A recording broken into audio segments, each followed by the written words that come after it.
सोचिए एक ऐसे जासूस के बारे में जिसे देश की प्रधानमंत्री ने खुद एक कोड नेम दिया और फिर उसी जासूस को दुश्मन की जेल में मरने के लिए छोड़ दिया गया। आज हम बात करेंगे भारत के एक ऐसे ही महान और शायद सबसे भुला दिए गए जासूस की। ये कोई मामूली बात नहीं थी। उनकी बहादुरी, उनकी काबिलियत इतनी जबरदस्त थी कि उस वक्त की प्रधानमंत्री इंदिरा गांधी ने खुद उन्हें एक नाम दिया। वो नाम था ब्लैक टाइगर। तो फिर सवाल यही उठता है ना, कि आखिर एक ऐसे हीरो को, एक ब्लैक टाइगर को दुश्मन की जेल में गुमनामी में मरने के लिए क्यों छोड़ दिया गया? इस सवाल का जवाब उनकी पूरी जिंदगी की कहानी में छिपा है। देखिए, इस कहानी की शुरुआत ना किसी खुफिया मिशन से नहीं होती। इसकी जड़ें तो एक कॉलेज के स्टेज पर हैं। तो बात है 1952 की। राजस्थान के श्री गंगानगर में रविंद्र कौशिक का जन्म हुआ। देशभक्ति तो मानो उनके खून में ही थी। उनके पिता इंडियन एयरफोर्स में थे। अब पढ़ तो वो कॉमर्स रहे थे, लेकिन सच कहूं तो उनका दिल लगता था थिएटर में, स्टेज पर, और खासकर पंजाबी और जो लोकल बोलियां थी उन पर उनकी पकड़ कमाल की थी। वही चीज उन्हें सबसे अलग बनाती थी। और यही जुनून, यही टैलेंट उनकी जिंदगी का टर्निंग पॉइंट बना। साल था 1973, जगह थी लखनऊ। वहां उन्होंने एक प्ले में एक पकड़े गए भारतीय सैनिक का मोनोलॉग किया और उनकी परफॉर्मेंस वो इतनी दमदार थी, इतनी असली थी कि ऑडियंस में बैठे भारत की खुफिया एजेंसी रॉ के कुछ अधिकारियों की नजर उन पर टिक गई। सोचिए, उस वक्त उनकी उम्र क्या थी? सिर्फ 21 साल। महज 21 साल की उम्र में RAW ने उन्हें एक ऐसे मिशन के लिए चुना जो उनकी पूरी की पूरी पहचान मिटाने वाला था। और यहीं से रविंद्र कौशिक के नबी अहमद शाकिर बनने का वो मुश्किल सफर शुरू हुआ। अगले 2 साल, ये 2 साल उनकी जिंदगी के सबसे कठिन साल थे। उन्हें एक पूरी तरह से नई पहचान में ढाला जा रहा था। मतलब जबरदस्त उर्दू की ट्रेनिंग, इस्लाम और पाकिस्तानी तौर तरीकों की गहरी पढ़ाई, और तो और अपनी पहचान को एकदम पक्का करने के लिए उन्हें एक दर्दनाक शारीरिक बदलाव से भी गुजरना पड़ा। और आखिर में भारत के सारे सरकारी रिकॉर्ड से रविंद्र कौशिक का नाम हमेशा के लिए मिटा दिया गया। वो इंसान जैसे कभी था ही नहीं। अब वो थे नबी अहमद शाकिर, इस्लामाबाद पाकिस्तान में रहने वाले एक मुस्लिम नौजवान। यही उनकी नई पहचान थी और यही उनकी इकलौती पहचान थी। तो अपनी इसी नई पहचान के साथ उन्होंने पाकिस्तानी सेना में घुसपैठ की और एक जासूस की वो खतरनाक डबल लाइफ जीनी शुरू कर दी। जरा सोचिए इस बात को, एक ही इंसान पर दो बिल्कुल अलग अलग जिंदगियां।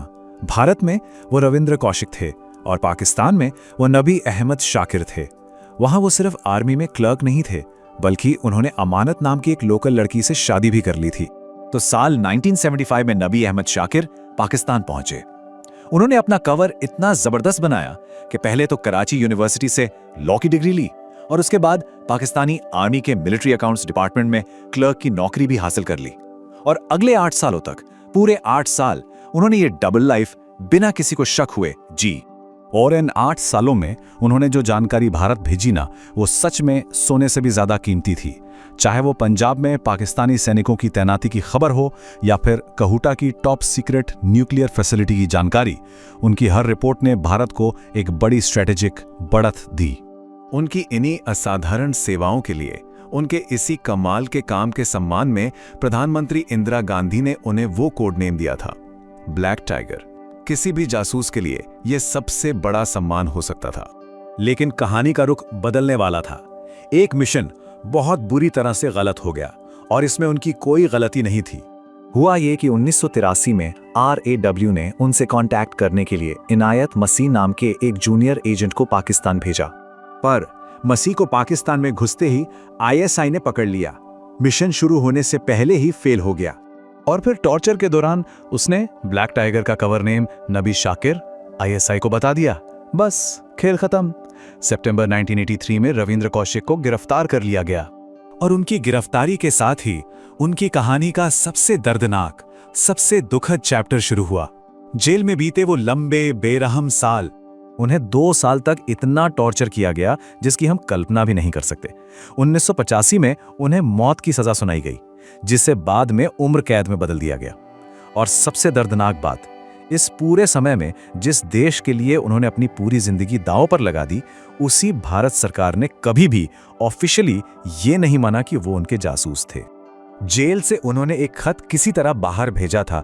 उसमें उनका दर्द साफ झलकता है। उन्होंने लिखा था, क्या भारत जैसे बड़े देश के लिए कुर्बानी देने वालों को यही मिलता है? और फिर 21 नवंबर 2001, सिर्फ 49 साल की उम्र में मियावाली सेंट्रल जेल में टीबी और दिल की बीमारी की वजह से रविंद्र कौशिक की मौत हो गई। उन्हें वही एक गुमनाम कब्र में दफना दिया गया। आज भी उनकी कहानी पर बहुत से सवाल हैं, विवाद हैं। कुछ शुरुआती रिपोर्ट्स उन्हें मेजल बताती हैं, तो ऑफिशियल रिकॉर्ड्स में वो एक क्लर्क थे। सरकार ने तो उन्हें कभी माना ही नहीं, पर आम लोगों के लिए वो एक हीरो हैं।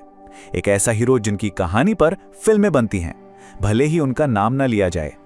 तो उनकी कहानी हमें एक बहुत ज़रूरी सवाल पर लाकर छोड़ देती है कि एक देश का अपने गुप्त नायकों के लिए, अपने सीक्रेट हीरोज़ के लिए क्या फ़र्ज़ बनता है।